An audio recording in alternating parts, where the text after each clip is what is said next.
우리 갈라디아서 말씀을 계속해서 지금 저희가 살펴보고 있는데요. 갈라디아서 말씀, 우리 인생이 하나님의 은혜 안에서 그 은혜만을 찬양하고 또 그 안에서 그 은혜를 감사하고 그리고 행복하게 우리의 인생을 이끌어 주시는 말씀이라고 하였습니다. 하나님의 은혜를 우리가 어떻게 확인하고 또 그 은혜로 인하여서 우리 찬양하며 그리고 우리의 인생을 좀 행복하게 살아가게 해줄까? 그래서 우리 잠깐 갈라디아서 말씀, 우리가 율법을 중심으로 한 이 말씀인데요. 이 율법을 중심으로 한 이 말씀을 우리가 잠깐 여태까지 했던 것들을 좀 일목요연하게 요약을 하고 그리고 나서 오늘 말씀으로 들어가도록 하겠습니다. 가장 먼저 우리 중요한 것은 뭐냐면은 하나님께서 우리들을 이 율법 아래에 어때요? 가두어 놓으셨다는 겁니다. 그렇죠? 누가요? 하나님께서 우리들을 율법 아래에 가두어 놨다는 겁니다. 그래서 유대인들은 말할 것도 없고요. 그리고 이방인들이 우리도 율법 아래에 가두어 놓으셨죠. 여러분, 유대인들한테는 모세를 통해서 율법을 주셨지만 우리한테는 우리의 선조를 통해서 율법을 주신 적이 없는데 어떻게 우리도 이방인들과 어떻게 율법 아래에 가두어 놓으실 수가 있느냐라고 반문하실 수 있는데 로마서에 보면은 이방인들한테 율법은 뭐가 된다고요? 양심이 된다고. 그래서 양심이 거스르는 거, 양심을 거스르면서 행동하는 모든 것은 무엇하고 똑같은 거예요? 율법을 거스르는 거하고 똑같은 거는 거죠. 근데 우리가 양심을 거스르지 않고 살아갈 수 있습니까? 없습니까?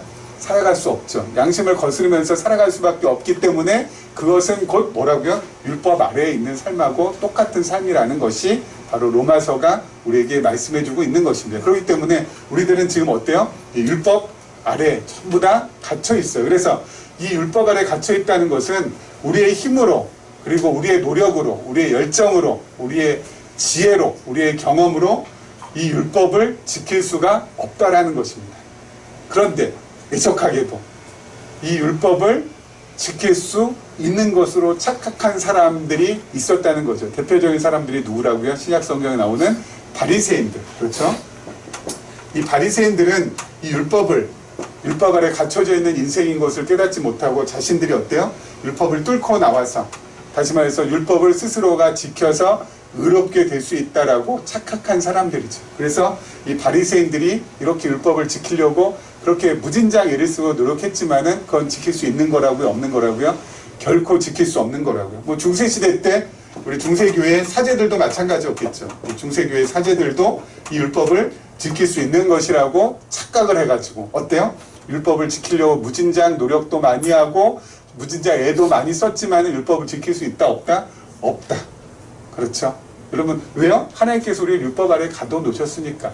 결코 우리 인간들 스스로는 율법 위로 헤어나올 수 없도록 만들어 놓으셨기 때문에 우리들은 어떤 수를 쓴다 할지라도 이 율법 위에 이 율법 바깥으로 나올 수가 없다라는 것이죠. 그래서 하나님께서 누구를 이 땅에 보내주세요? 예수 그리스도를 이 땅에 보내주시죠. 왜요? 예수 그리스도께서 이 땅에 오셔서 우리가 지킬 수 없는 율법을 어떻게 해요?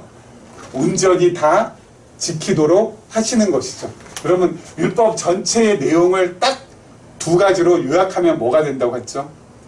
첫째가 하나님 사랑과 하나님을 사랑하는 것. 두 번째가 이웃 사랑.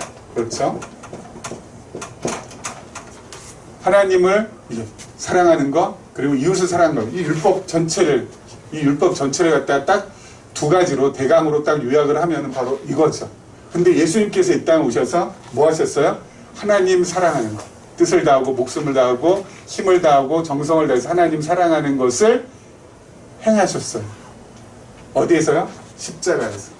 그렇죠? 왜요? 예수님께서 십자가 앞두고 겟세마네 동산에서 기도하시잖아요.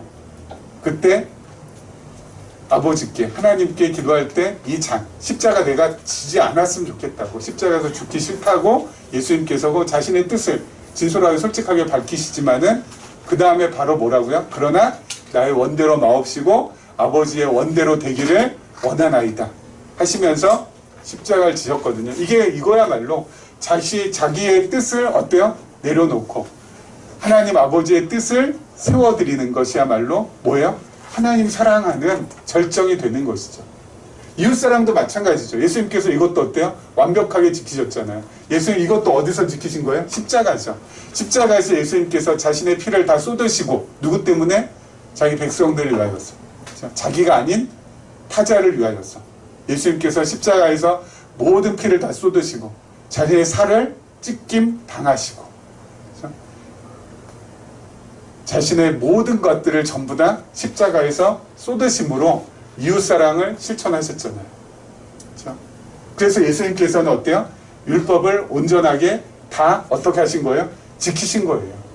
그래서 이제는 우리 스스로는 어때요? 율법을 뚫고 나올 수 있다고요? 없다고요. 바리새인이나 중세주의 사제들처럼 절대 우리는 율법을 갖다 지킬 수 있는 사람들이 못 된다고요. 그런데 예수님께서 그 길을 열어주셨죠. 그래서 우리는 예수님께서 어때요?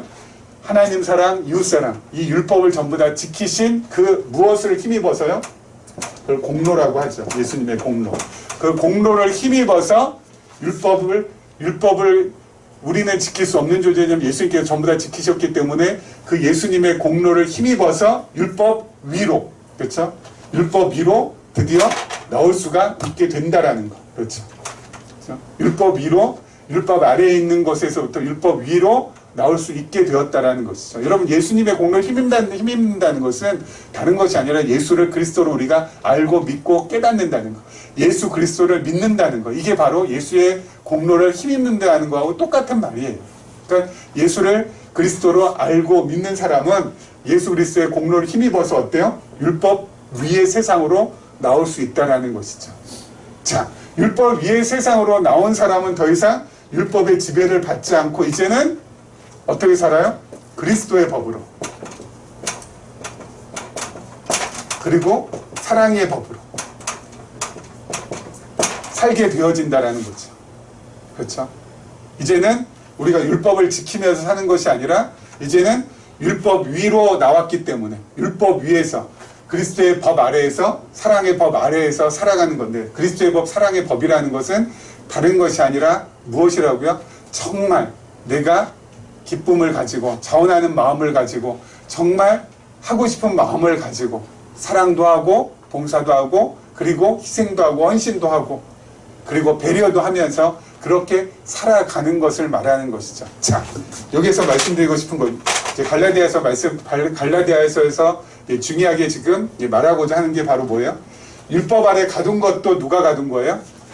율법 아래 가둔 것도 하나님이 율법 아래 가두시기도 하고 율법에서 우리를 율법 위로 올려내기 위해서 율법에서 해방시키기 위해서 예수 그리스도를 보내셔서 예수 그리스도를 통하여서 길을 만드신 것도 누구예요? 하나님. 그렇죠?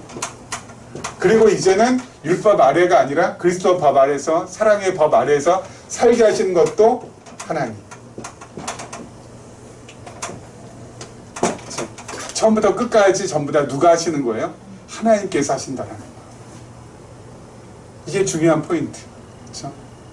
율법 아래 가둔 성부 하나님, 그 다음에 율법을 갖다가 이 땅에 오셔서 우리를 율법으로부터 해방시키기 위해서 십자가에 달리신 성자 하나님, 그리고 이제 그리스도의 법, 사랑의 법을 우리가 체득화하면서 감사함으로 살게 하게 하시는 성령 하나님.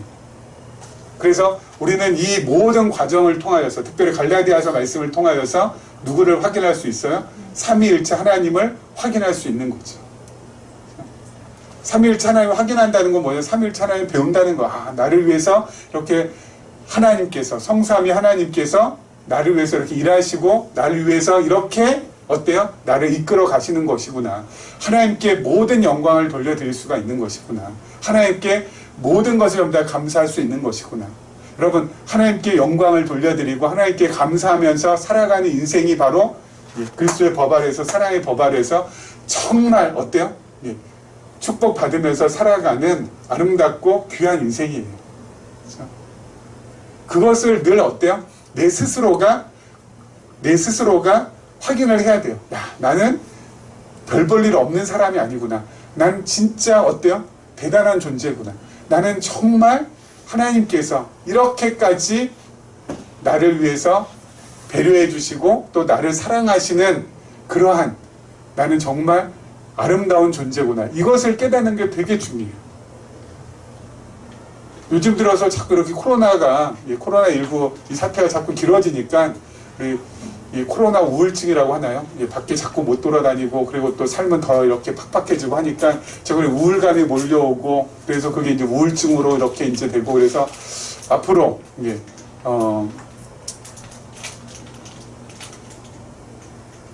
의사 선생님들의 말씀으로는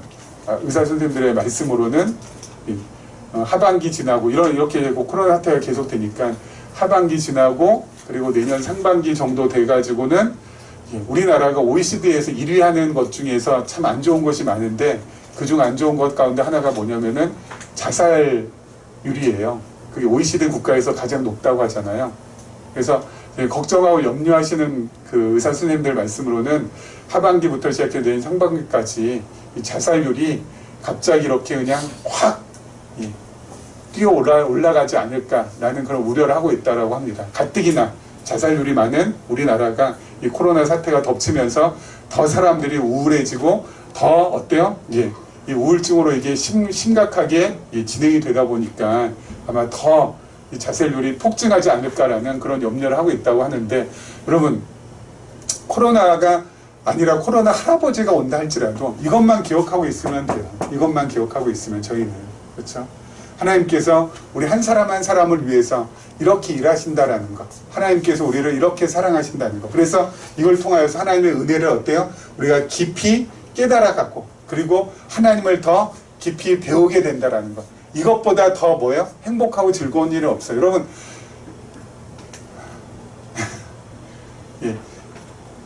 살아와 보시면서 잘 아시잖아요. 해 아래에 있는 사람들도요. 해 아래에 있는 사람. 그러니까 하나님을 전혀 모르는 사람도 크게 기쁘고 그리고 크게 즐거워하는 일이 하나가 있대요. 그게 바로 뭐냐면은 우리 공자가 논어에 쓴 글이 하나 있죠. 여러분 다 알고 계실 텐데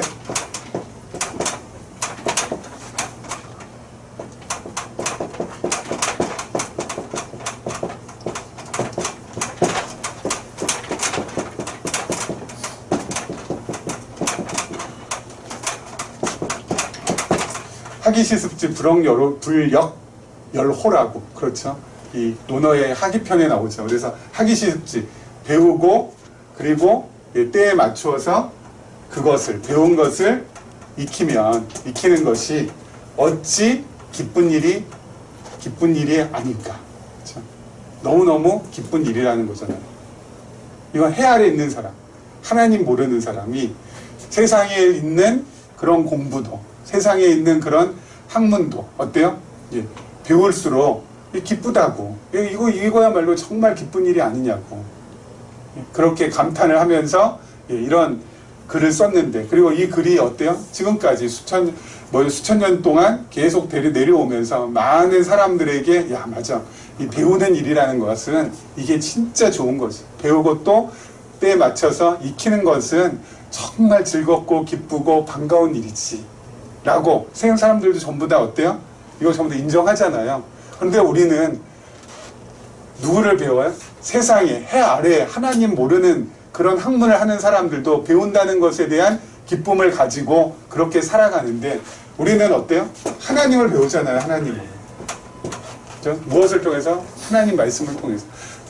이것처럼 기쁘고 이것처럼 즐겁고 이게 진짜 기쁜 거고 이게 진짜 즐거운 거고 이게 진짜 행복한 거거든요. 결국 이것밖에 남는 게 없어요. 우리한테는. 제가 늘 말씀드리지만 그럼 시간 지나가면 지나갈수록 뭐 재산이 많이 쌓인다고 해서 이것이 막 나로 하여금 막 그냥 날마다 흥분케 하고 날마다 막 그냥 너무너무 기쁘게 하고 막 이렇게 하나요?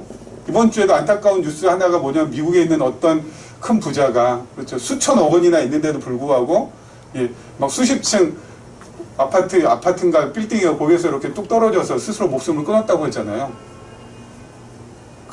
스스로 목숨 끊은 이유가 뭐냐면 돈 때문이래요.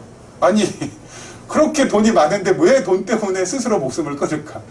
야 참 세상 참 희한하게 돌아간다라는 생각을 했는데 여러분 돈이 많이 시간이 지나면서 쌓인다고 해서 그것이 어때요?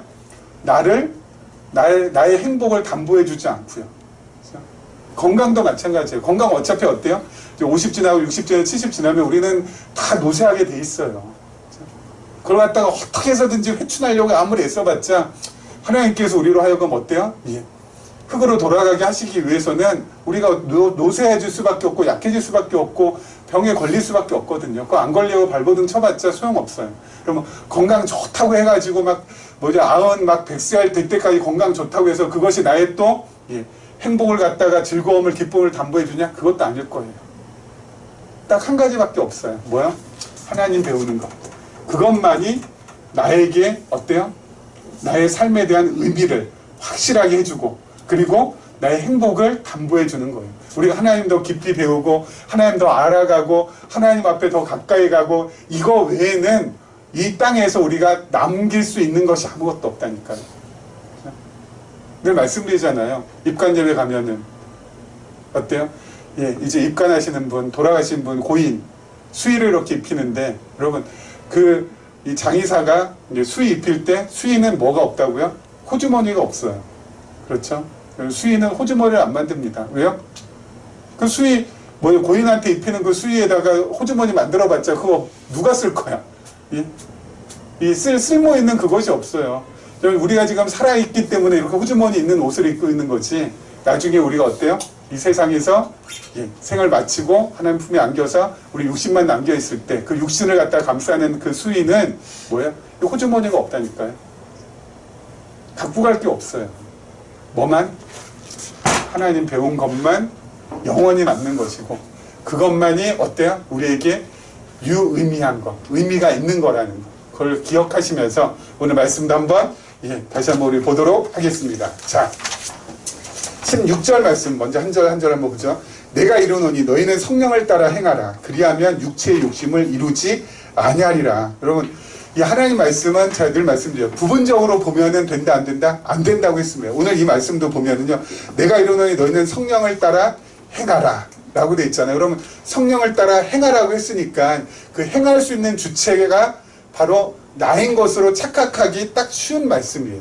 그렇죠? 그럼 이 행할 수 있는 주체가 내가 된다는 건 뭐야? 내가 성령을 따라 행할 수도 있고 성령을 따라 행하지 않을 수도 있고 그렇게 할 수 있는 힘이 능력이 나 자신한테 있는 것이 아닌가라고 생각할 수 있는데 여러분 결코 그렇지 않다라고 제가 말씀드렸잖아요. 지금 저희는 갈라디아서 4장 12절 이후에 지금 말씀을 보고 있습니다. 여러분 갈라디아 전체 맥락을 저희가 봐야 된다라고 늘 말씀드렸죠. 그럼 맥락을 전체 맥락 없이 이렇게 부분만 보면은 여러분 기독교 윤리나 일반 윤리학이나요 똑같아요. 어떤 부분이 똑같냐면은요.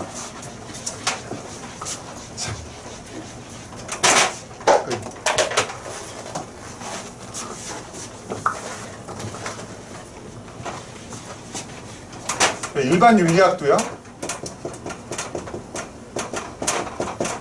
일반 윤리학에서는 사람이 법률을 만들거나 또는 사람이 도덕률을 만들잖아요. 그러면 이 법률이나 도덕률을 인간 개인이 지킬 수도 있고 그렇죠? 지키지 않을 수도 있는 권한을 가지고 있다라고 생각하잖아요. 그렇죠? 그래서 이 법률이나 도덕률을 인간이 지켜야 된다. 이게 이제 일반 윤리학이고 안 지키면 안 된다. 이런 것이고요. 기독교 윤리학도 마찬가지예요. 기독교 윤리는 뭐냐면은 하나의 말씀 중에 우리 계명 있죠. 이 계명을 인간이 지킬 수도 있고 안 지킬 수도 있다. 지키고 안 지키고는 여기에 따라 달려있다. 여러분 이 일반 윤리학이나 기독교 윤리학이나 그 틀이 똑같아요. 그렇죠? 전부 다 어디에 전부 다 초점을 맞추고 있어요? 사람에게. 그래서 공통점이 바로 뭐라고요? 늘 말씀드린 것처럼 인본주의라는 공통점을 가지고 있어요. 그렇죠? 왜요? 사람한테 전부 다 달려있으니까. 기독교 윤리학으로서의 뭔가 이렇게 좀 일반 윤리학하고의 무슨 독자성이나 또는 뭔가 이렇게 고유한 뭔가가 좀 있으면 좋은데 똑같아요. 그래서 그런지 기독교 윤리학을 전공하시는 분들이 그렇게 많지 않아요. 똑같으니까. 여기 법률, 뭐 도덕률 이런 거 이거 지켜야 된다. 그리고 여기는 우리는 뭐야? 하나님 주신 계명 지켜야 된다. 그거니까. 지키고 안 지키고 누구한테 달려있다? 사람에게 달려있다. 여러분 이쪽으로 가면 갈수록 제가 늘 말씀드렸죠. 인본주의로 가면 갈수록 어때요? 인본주의 처음에는 사람들을 어때? 막 이렇게 막 북돋아 주잖아. 야, 너는 지킬 수 있는 존재고, 너는 가능성 있는 존재고, 너는 할 수 있는 존재야. 예? 해서 막 우리를 갖다가 막 이렇게 뭔가 이렇게 뭐랄까 이렇게 좀 붕붕 이렇게 뜨게 만들어 주거든요. 그거는 되게 좋아요. 야, 난 정말 무한한 가능성이 있고 잠재력이 있고 나는 정말 뭔가 할 수 있는 힘이 있는 사람이야. 그렇게 딱 뭐 이렇게 규정지어서 들어오니까 그거 들을 때는 여러분 그걸 갖다가 싫어할 사람 누가 있겠어요? 거기엔 너무 달콤하잖아요. 그래서 그쪽으로 이렇게 혹 갔다가 그 다음에 어때요? 근데 왜 못하는 거야? 근데 너 왜 안 하는 거야? 그때부터 어때요? 확 꼬꾸라지는 거죠. 할 수 있는데 너 왜 안 해? 그럼 처음부터 잘못됐어요. 할 수 없어서 못하는 거지. 할 수 있는데 안 하는 게 아니에요. 그렇죠? 그래서 남는 건 바로 뭐예요? 힘의 겨움, 어려움. 이것만 남아요. 인본주의는. 결국 처음엔 어때? 달콤하게 사람을 꼬셨다가 나중에는 뭐 하는 거예요? 완전히 사람을 갖다 이렇게 짓눌러버리는 거예요. 이게 인본주의예요. 여기에 저희가 속지 말자고요. 근데 기독교 윤리도 어때요? 똑같은 방향으로 여태까지는 가고 있고 지금도 가고 있어요. 처음에는 막 그냥 하나님께서 우리를 구원해 주셨기 때문에 우리가 어때요? 계명을 지키면서 살아야 된다. 처음에 들을 때는 너무 좋잖아요. 아, 하나님이 우리를 구원해 주시기 위해서 예수 그리스도도 보내주시고 독생자도 보내주셔서 십자가 못 박혀 달려 돌아가시게 해주시고 그래서 우리가 이렇게 구원받을 수 있도록 하나님께 전부 다 해주셨다. 거기까지는 똑같아요. 거기까지는 괜찮아요. 그 다음이가 문제지. 그 다음에 뭐예요? 그렇기 때문에 너희들은 살면서 이제는 뭐예요? 계명 지켜라. 계명을 지킬 수도 있고 안 지킬 수 있는데 그 힘은 너희한테 있는데 순종해라. 불순종하면 안 된다. 여기에 계속 어때요? 이게 우리가 들들 볶이면서 여태까지 살아왔죠. 이게 아니라고요. 이게 아니라고요. 오늘 말씀도 그게 아니에요. 자, 이 다음 말씀 마찬가지지만 너희는 성령을 따라 행하라. 이렇게 돼 있다고요. 16절 말씀만 딱 띄워서 5장 16절 말씀만 딱 띄워서 그래 너희는 우리는 성령을 따라 행하면서 살아야 된다라고 결론 지으시면 안 된다고요. 그러면 이거하고 똑같이 뭘로 간다고요? 인본으로 갈 수밖에 없대요. 그래서 제가 늘 얘기하는 게 바로 그거예요. 여러분 이 서신서 우리 갈라디아서도 그렇고 고린도 전후서도 그렇고 앞에는 로마서도 그렇고 그 뒤에 나올 에베소 그 다음에 뭐 빌립보서 뭐 전부 다 마찬가지입니다. 서신서에 나오는 모든 명령문을 여러분들이 잘 파악을 하셔야 돼요. 전체 맥락에 따라서. 전체 맥락에 따라서 파악을 하게 되면은 이렇게 나오지를 못해요. 이렇게 부분만 가지고 나오는 게 아니에요. 그럼 어떻게 나올 것이냐. 자, 우리는 뭐라고 그랬죠? 아까 그리스도의 법, 사랑의 법 뭐 말씀도 드렸지만 우리 기독교 윤리학, 특별히 계시적인 관점에서 기독교 윤리학을 다른 말로 하면은 그러므로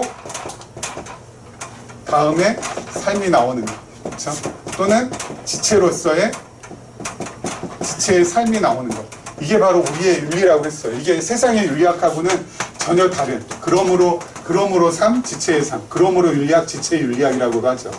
그렇게 제가 명명을 했습니다. 자, 이건 뭐냐면은 앞에 뭐예요? 하나님께서 아까 말씀드린 대로 전부 다 예수 그리스도를 보내주셔서 그렇게 전부 다 그렇게 해주시고 하나님께서 전부 다 그 일을 행해 주시고 전부 다 그 일을 다 이루어 주셨다. 그러므로 너희는 그렇게 살아라가 아니라 그러므로 그 하나님께서 어때요? 우리로 하여금 앞으로도 어떻게 한다고요? 살게 해주실 거라는 거. 그리고 지체 윤리학이라는 지체 삶이라는 것도 지체가 자기가 마음대로 이게 손이 내가 막 마음대로 좀 움직이는 게 아니잖아요. 얘가 지금 이렇게 움직이는 거, 여러분 이렇게 반짝반짝 하는 거 이거 왜 이렇게 하는 거예요? 머리에 의해서 얘가 지배를 받는 거잖아요. 얘 스스로가 독단적으로 이렇게 할 수는 없는 거잖아요. 제 팔이 잘린 다음에 팔 혼자서 이 머리로부터의 관계가 없는데 얘 혼자만 움직이고 돌아다닌다면은 말이 안 되는 거죠. 자, 그래서 오늘 이 말씀도 어때요? 그렇게 이런 맥락 속에서 봐야 된다. 이런 맥락 속에서 오늘 말씀을 다시 해석을 하게 되면 어떻게 해석할 수 있을까요? 너희는 성령을 따라 행하라. 이 말씀은 뭘로 바뀌어져야 돼요? 하나님께서 너희로 하여금 성령을 따라 행하게 해주실 거라는 거. 이렇게 바꿔야 돼요. 그러니까 여러분, 이 바울 서신서나 또는 뭐 히브리서 나와 있는 그 모든 서신서들에 나오는 그 부분을 갖다가 전체의 맥락 속에서 파악을 하셔야지 이렇게 파악이 되지, 이것만 달랑 뛰어다가 사용하게 되면은 이것은 뭐하고 다를 바가 없는 거야? 구약에 나오는 계명하고 다를 바가 없는 말씀이 되는 거예요. 그래서 여태까지 우리가 어때요? 이 서신서를 볼 때마다 계속해서 힘들고 어렵고 지치고 무겁고, 왜요? 할 수 없는데 하라고 자꾸 하니까. 이거 하나님께서 우리로 하여금 성령을 따라 살게 해주시겠다라는 것이지, 우리가 어때요? 주체적인 어떤 능력이 있어서 힘이 있어서 그렇게 따라가라, 너희가 하나님께서 그냥 그렇게 하라, 그렇게 하시는 게 아니라고요. 다 어때요? 성령을 따라 살아갈 수 있도록 하나님께서 해주시는 거라고요. 그럴 수밖에 없는 거잖아요. 늘 말씀드리는 것처럼 어때, 우리에게는 육체의 소욕과 성령의 소욕이 있는데, 이 육체의 소욕이 성령의 소욕보다 우리는 어때요? 더 강한 사람이에요. 강한 사람. 그래서 이 성령의 소욕이 크지 않는 한, 육체의 소욕으로부터 헤어나오기가 어렵다고요. 근데 성령의 소욕은 내가 어때요? 노력하고 내가 힘쓴다고 해서 이 성령의 소욕이 커지는 게 아니잖아요. 우리 갈라디아에서도 그 비유 제가 늘 말씀드리지만은, 여러분, 아브라함의 아들 이삭, 그렇죠? 그리고 이스마엘이 있잖아요. 몸종 하갈을 통해 낳은 아들 이스마엘 있잖아요. 13살 차이 난다고, 13살 차이. 여러분, 이삭이 아무리 해봤자 13살 차이 나는 배다른 형을 갖다가 이길 수가 없어요. 스스로의 힘으로는. 그렇잖아요. 13살 차이 나는 그 형을 갖다가 어떻게 이길 수가 없죠. 아니, 13살이 아니라 6살 차이만 나도, 6살이 뭡니까? 한두 살 차이만 나도 이기기 어렵죠. 형제지간은. 어떻게 이겨요? 스스로는 못 이겨요. 그래서 어떻게 해요? 아버지 아브라함이 이스마엘을 쫓아내잖아요. 이삭을 희롱하는 이스마엘을 쫓아내잖아요. 여러분, 아버지가 쫓아내주셔야지만 이삭은 이길 수가 있어요. 우리가 성령을 따라 행한다, 성령의 소욕을 우리 스스로가 강화시킨다, 있을 수가 없다고요. 여기한테 늘 당하는데. 그래서 누가요? 하나님께서 강화시켜줘야지만, 하나님께서 성령을 따라 행하게 하셔야지만, 나로 하여금 그렇게 해주셔야지만 여기에서 조금씩 벗어날 수가 있다. 내 스스로의 힘, 지혜, 경험, 모든 것을 다 동원해도 내 스스로는 이 성령의 소욕을 키울 수 있는 능력이 없어요. 하나님께서 키워주시고 하나님께서 쫓아주시고 하셔야지 가능한 것이지, 내가 뭐 이걸 갖다가 조절하고 내가 이걸 갖다가 컨트롤할 수 있다? 아니에요. 하나님께서 모든 것들을 다 어때요? 장악하셔서 나로 하여금 성령의 소욕을 키워나갈 수 있도록 해주셔야지만 가능한 거고, 더 중요한 건 뭐냐면 우리 안에, 아까 말씀드린 대로 예수를 그리스도로 믿은 우리 안에 성령이 거하세요. 성령의 소욕이 우리 안에 있어요. 성령의 소욕이 우리 안에 있기 때문에 우리는 어때요? 반드시 그 성령의 소욕은 하나님께서 키워주실 거라고 약속을 하셨기 때문에 커갈 거예요. 이렇게 주일날 모여서 우리가 말씀을 확인받고 말씀을 깨닫고 또 평일에 살면서 어때요? 삶을 통하여서 하나님을 확인받고 하나님을 갖다가 발견하면서 살게 되면은 우리의 성령의 소욕은 어때요? 하나님께서 그 모든 과정을 겪게 하시면서 키워가게 해주시고 육체의 소욕의 거풀을 갖다가 벗겨내게 해주셔서 우리로 하여금 어때요? 점점 평화로운 삶, 화평한 삶, 오래 참는 삶, 내가 막 억지로 오래 참는 게 아니라 오래 참아지게 만들어주셔서 오래 참는 삶, 내가 막 그냥 온유해야지 해가지고 온유한 것이 아니라 하나님께서 온유하게 해주셔서 온유한 삶, 그렇게 된다. 그것을 경험하는 것, 이게 우리에게 매우 소중하고, 그것을 경험할 때마다 지난번에 늘 말씀드렸잖아요. 이건 내가 결코 내가 잘나서 이거 내가 한 것이 아니야. 이건 내가 진짜 할 수 없는 것인데 내가 이렇게 했다라는 것은 이건 정말 성령께서 살아계신 거야. 그래서 성령은 뭐라고요? 정말 나를 보호해 주시고 은혜를 베풀어 주신 스승 같은 존재야. 그래, 성령이 보혜사라는 것은 바로 뭐라고요? 예수가 바로 정말 우리의 참 메시아, 참 그리스도이시기에 맞아. 예수가 그리스도라는 것은 바로 뭐라고요? 하나님이 살아계신 여호와라는 거야. 삼위일체 하나님을 갖다가 나의 착한 행동, 나의 기특한 행동, 나의 선한 삶을 통하여서 계속 발견해 나가는 거예요. 그래서 내가 살아갈 때마다 성경을 통하여서도 어때요? 하나님 우리가 배우지만 나의 삶을 통하여서도 어때요? 하나님을 배울 수가 있는 거죠. 착한 일 할 때마다 이건 내가 도저히 할 수 없는 건데 한 것이 바로 성령이 보혜사시고 예수가 그리스도시고 하나님이 여호와시기 때문에 이게 가능한 거였어. 야, 삼위일체 하나님께서 정말 전적으로 나를 도와주시는 분이 맞네. 하나님께서 나를 이렇게 도와주시고 보듬어 가신다면 내가 무엇을 염려할 것이고 내가 무엇을 걱정할 것이고 내가 무엇을 근심할 것인가.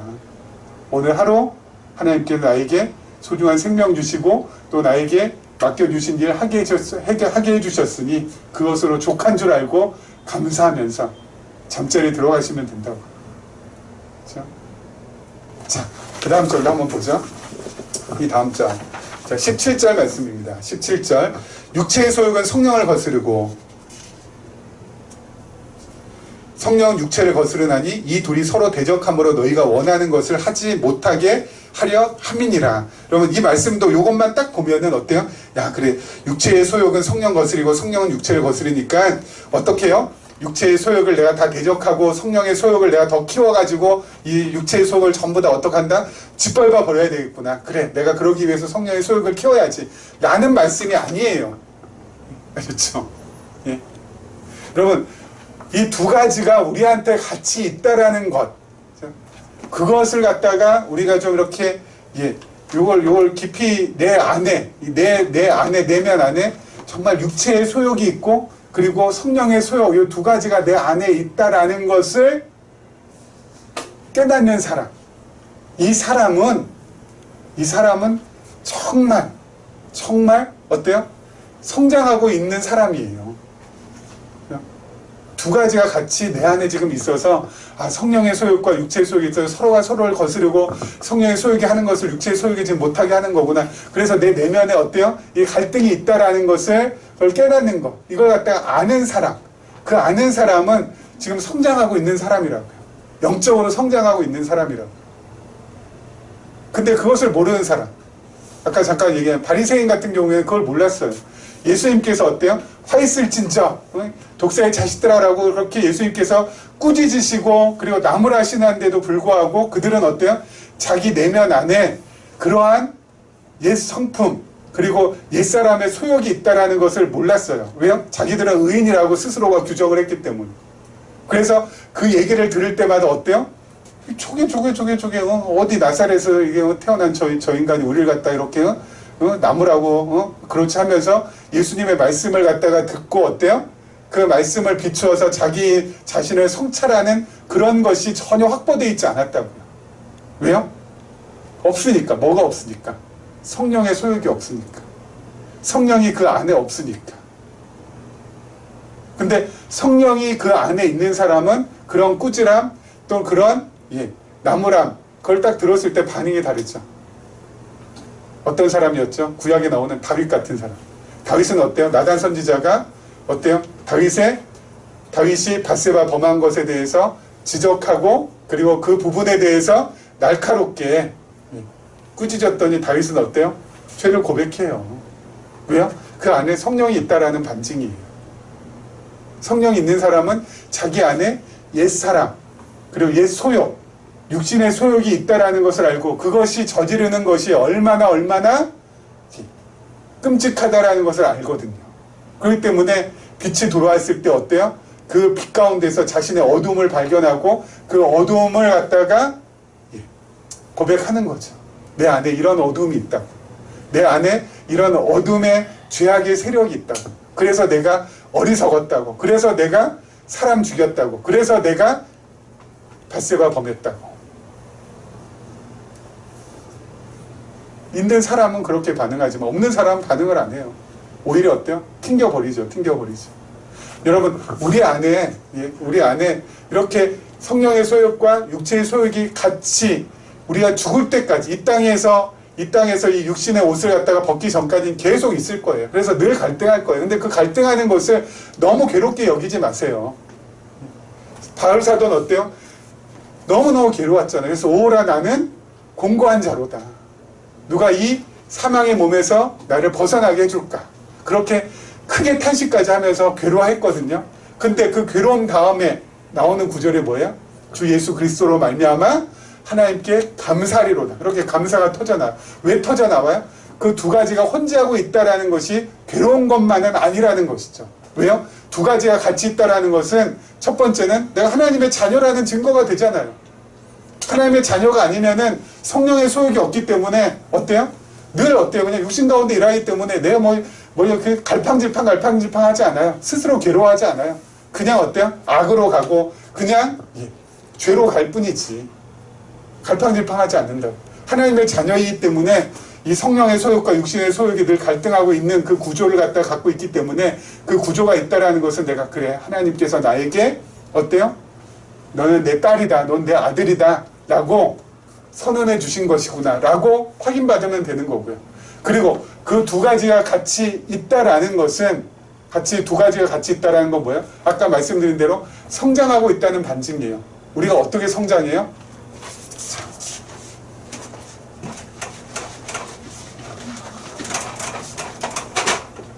성령께서 우리 신약성경 구조를 보면은 사도행전은 교회가 설립이 되고요. 로마서, 고린도 전후, 그리고 지금 저희가 하고 있는 갈라디아서는 이 세 가지는 지금 양육하는 거거든요.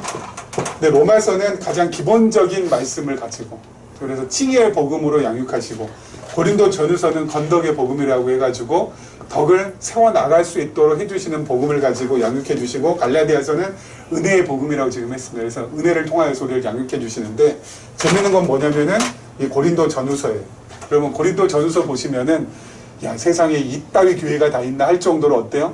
분쟁도 심하고 갈등도 심하고 교회 안에서 서로 세상 법정에다가 고소도 하고 음행도 있고 아주 별별 짓을 전부 다 해요. 여기 고린도 교회가 갈등한다고요. 서로 티격태격 싸운다고요. 그런데도 불구하고 어때요? 성령께서 고린도 교회를 버리지 아니하시고 키워나가세요. 여러분, 우리가 잘하는 것도 똑같아요. 한두 살 때는 뭐 기어다니지도 못하고 엎어지지도 못할 때는 그냥 있다가 이제 4살, 5살 정도 되면 어때요? 그때부터는 이제 충돌이 심해지죠. 지가 하고 싶은 거 하고, 지가 뭐 이렇게 하겠다고 하고, 막 땡깡 놓고, 그냥 길바닥에 벌렁 누워가지고 울기도 하고, 때도 쓰고 막 그러잖아요. 그 과정이에요. 우리가 두 마음이 지금 자꾸 싸우고 갈등이 일으키고 하는 그것은 바로 뭐예요? 성장의 과정이라고요. 성장의 과정. 성령을 따라 행할 수 있도록 만들어 가시는 그 과정 가운데 그게 반드시 있어요. 성령을 따라 행하게 하시는 그 과정 가운데 그게 없고 그냥 쭉 순탄하게 간다? 아니요. 그런 거 없어요. 반드시 어때요? 우여곡절. 내 안에서 온갖 갈등 전부 다 있게 하고, 내 안에서 온갖 어때요? 이 투쟁 다 있게 해가지고 어때요? 자라가게 하시는 거거든요. 그래서 내 안에서 이 두 마음이 자꾸 싸운다라고 하는 것은 내가 지금 영적으로 성장하고 있는 반증이다라고 생각하시면 돼요. 그래서 뭐라고요? 감사가 나오는 거예요. 그러니까. 그래서 감사가 나오는 거예요. 그래서 감사가. 그리고 마지막 세 번째는 어때요? 그 싸움은 결국 무엇으로 끝나요? 하나님께서 성령의 소욕을 우리로 하여금 어때요? 키워나가게끔 해주셔서 결국은 성령의 소욕의 삶으로 나갈 수 있도록 하나님께서 해주시겠다라는 거. 그래서 그 삶을 우리가 반드시 하나님께서 경험케 해주시겠다는 거. 그 경험을 통하여서 아까 말씀드린 대로 성령 하나님과 그리고 성자 하나님과 성부 하나님을 나의 삶 속에서 계속해서 어때요? 배울 수 있도록. 그래서 그 배움을 통하여서 내가 더 하나님께 가까이 하고 그 배움을 통하여서 더 하나님을 깊이 알아서 나의 삶을 하나님 앞에 정말 아름다운 모습으로 읽어드릴 수 있도록 그렇게 해 나가게 해주실 것이라는 거죠. 여러분, 그렇게 살아가는 사람이 아까 얘기한 대로 율법 아래에서 살아가는 사람이 아니라 율법 위에서 살아가는 사람이고 그리고 그리스도의 법, 사랑의 법 아래에서 살아가는 사람이에요. 그렇게 우리가 살아갈 수 있도록 하나님께서 전적으로 우리를 이끌어 가신다고요. 그것이 있기 때문에 평안한 가운데서도 소망을 잃지 않는 것이고, 그렇기 때문에 어때요? 우리가 거꾸러져도 넘어져도 엎어져도 다시 한번 몸과 마음을 추스리고 일어설 수가 있는 것이에요. 왜요? 그 소망 가운데 하나님께서 계속 이끌어 가시고 그 우리의 소망이 이루어지는 것을 우리가 직접 목격하고 경험하고 체험할 수 있도록 해주시는 것 때문에. 전 요즘 너무너무 참 감사한 것이 참 많은데 그 중에 한 가지가 뭐냐면은 이제는 하기가 싫어요. 뭘 하기가 싫냐면은 나쁜 짓 하기가 싫어요. 전에 나쁜 짓 하는 게 되게 좋았거든요. 근데 나쁜 짓 하기가 점점 싫어져. 누구 속인다는 거, 누구한테 거짓말 한다는 거, 그게 이제 싫어져요. 전에는 그거 그냥 아주 스스럼 없이 막 하고도 막 그랬거든요. 근데 이제는 점점 싫어지더라고요. 그래서 야, 내가 이런 사람이 아닌데, 내가 이런 사람이 아닌데. 우리 둘째가 막 짜증 부리고 할 때마다 제가 스트레스 지수 확 올라갔거든요.